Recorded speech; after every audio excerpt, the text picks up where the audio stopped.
ఇంకా నిన్నెక్కడ ఉత్తమ్ కుమార్ రెడ్డి మాట్లాడి ఎంత జోక్ అంటే ఇవన్నీ కాళేశ్వరంకి. ఉత్తమ్ కుమార్ రెడ్డి మాట్లాడుతూ ఇందాక ప్రకాష్ అన్న కూడా చెప్పిండు ఎవడన్నా ఇసుక మీద కట్టాడా అన్నట్టు ఉత్తమ్ కుమార్ రెడ్డి అంటాడు ఈ దేశంలో కానీ ప్రపంచంలో కానీ ఎక్కడన్నా బ్యారేజీలు కడితే 2 TMCలు 3 TMCల కంటే ఎక్కువ నిల్వ సామర్థ్యం ఉండదు అని మాట్లాడి. మరి ఆయనైతే చదువుకున్నోడే విజ్ఞుడే విజ్ఞానవంతుడే, కానీ ఆయన కూడా అవివేకంతో అజ్ఞానంతో లేదా రాజకీయ దురుద్దేశంతో తప్పుడు మాటలు మాట్లాడుతున్నారు. 2 TMCలు 3 TMCల కంటే బ్యారేజీ లేదట. మన దేశంలోనే గంగా నది మీద ఫరక్కా బ్యారేజ్ 30 TMCల సామర్థ్యంతో ఉన్నది. దాని డెడ్ స్టోరేజ్ 8 TMCలు ఉంటుంది ఫరక్కా బ్యారేజీలో.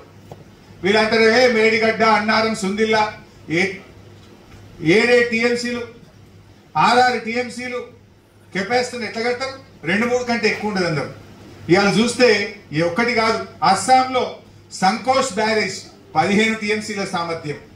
అదేవిధంగా వెస్ట్ బెంగాల్లో దుర్గాపూర్ బ్యారేజ్ 20 TMCల సామర్థ్యం. అదేవిధంగా ఉత్తరాఖండ్ లో తెహ్రీ బ్యారేజ్ 11 TMCలు, ఉత్తరప్రదేశ్ లో గంగా బ్యారేజ్ 13 TMCలు. ఇట్లా ఎన్నో బ్యారేజీలని.